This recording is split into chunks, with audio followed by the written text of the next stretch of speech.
रात का 11 बज रहा है और विधानसभा सत्र लगातार जारी है। धर्मेंद्र यादव भी विधानसभा सत्र चालू है अपने विधायकों से मिलने के लिए यहाँ पर पहुँचे हुए हैं। उनसे हम बात करेंगे। सर, 24 घंटे का सदन है, विजन 2047 इसको लेकर सदन चलाया जा रहा है। खुश है आपकी पार्टी, आप लोग खुश हैं इतना लंबा सदन चल रहा है? सवाल विजन 47 का नहीं है, न सपने दिखाने का है। सवाल आज ये है कि 14 से लेके आज 25 में 11 साल का हिसाब किताब देने का समय था, जो हिसाब किताब देना चाहिए। लेकिन बीजेपी के लोगों की पुरानी आदत रही है, ध्यान भटकाने के लिए नए नए इवेंट लाते हैं और उसी परिप्रेक्ष्य में समझता हूँ एक और ये इवेंट है। हालांकि उत्तर प्रदेश के जनमानस, देश का जनमानस इन चीज़ों से वाकिफ़ है और जानते हैं लोग कि जो लोग हर साल 2 करोड़ रोज़गार देने का वादा करके, किसानों की आमदनी दूनी करने का वादा करके, स्विस बैंक का पैसा लौटाने का वादा करके, महंगाई को कम करने का वादा करके जो लोग सत्ता में आए थे और जिन वादों के साथ आए थे, जिन बातों के साथ आए थे, उससे ठीक उल्टा चल रहे हैं।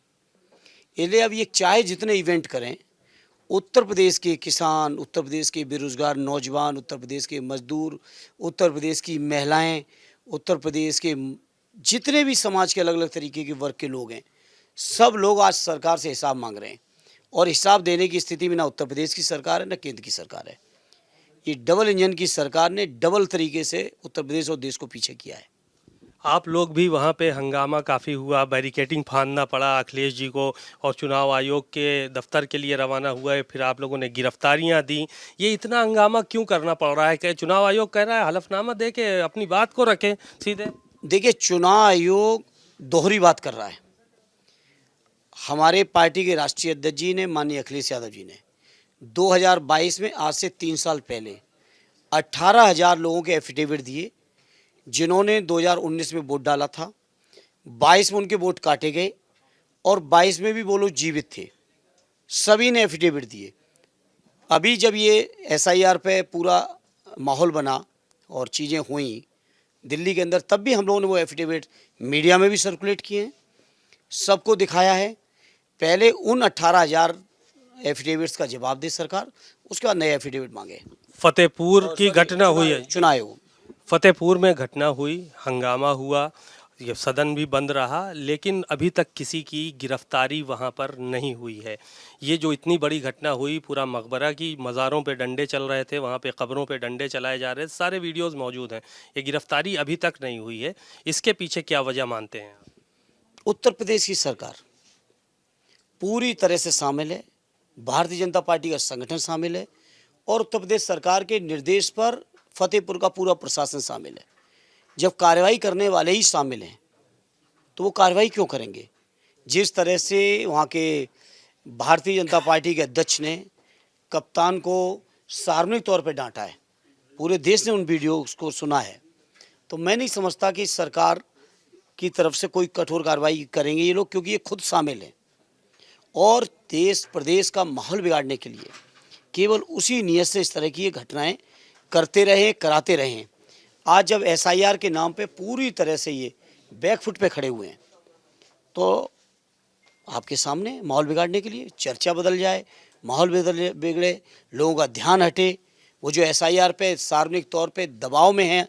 आज केंद्र की सरकार के पास कोई जवाब नहीं है, चुनाव आयोग के पास कोई जवाब नहीं है, केवल चर्चा भटकाने के लिए और उत्तर प्रदेश के माहौल को तनावपूर्ण करने के लिए घटना की गई। एक सवाल और था।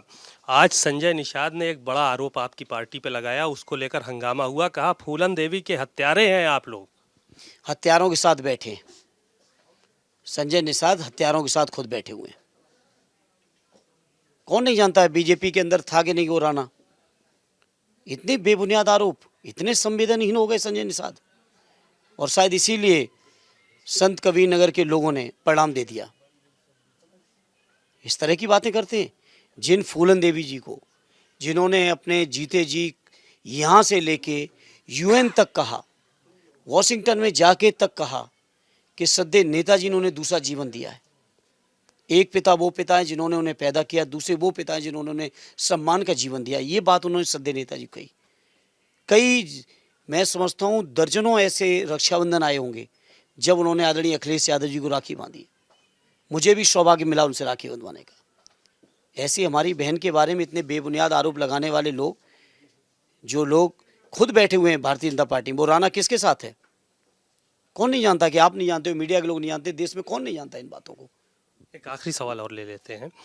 डिप्टी सीएम दोनों हैं, वो काफ़ी हमलावर जो है वो नज़र आए, यहाँ तक कि एक शेर भी सुनाया उन्होंने कि प्रधान बन के आ गए पहली कतार में, और इसके पहले की लाइन जो है वो कहने वाली नहीं है, वो शेर भी सुनाया गया और समाजवादी पार्टी के मुखिया के ऊपर आरोप भी तमाम लगाए गए दोनों डिप्टी सीएम की तरफ। देखिए, दोनों डिप्टी सीएम को मैं सुझाव दूंगा और राय दूंगा, वो अपने मुख्यमंत्री को प्रभावित करने के लिए किसी भी स्तर तक गिर सकते हैं, लेकिन मुख्यमंत्री हैं कि टस से मस नहीं हो रहे, उनकी पावर बढ़ा नहीं रहे, उनके विभाग के उनके अधिकारी सुन नहीं रहे, उनकी कहीं सम्मान उन्हें मिल नहीं रहा। और आप लोग तो विधानसभा में बैठे हो, हम लोग तो कभी कभी लखनऊ आते हैं, आप हमसे बेहतर जानते हो उनकी हालत क्या है अपने विभागों में, अपने मुख्यमंत्री के यहाँ। वो अपने नंबर बढ़ाने के लिए कोशिश करते हैं, लेकिन मुख्यमंत्री भी हैं कि वो उनकी सुनने वाले नहीं, वो चाहे जितना कुछ भी कर लें। चलिए, शुक्रिया। धर्मेंद्र यादव जी ने बहुत ही बेबाकी से अपनी बातें कही। कैमरामैन श्रवण कुमार वर्मा के साथ सीमा नकवी, भारत समाचार, लखनऊ।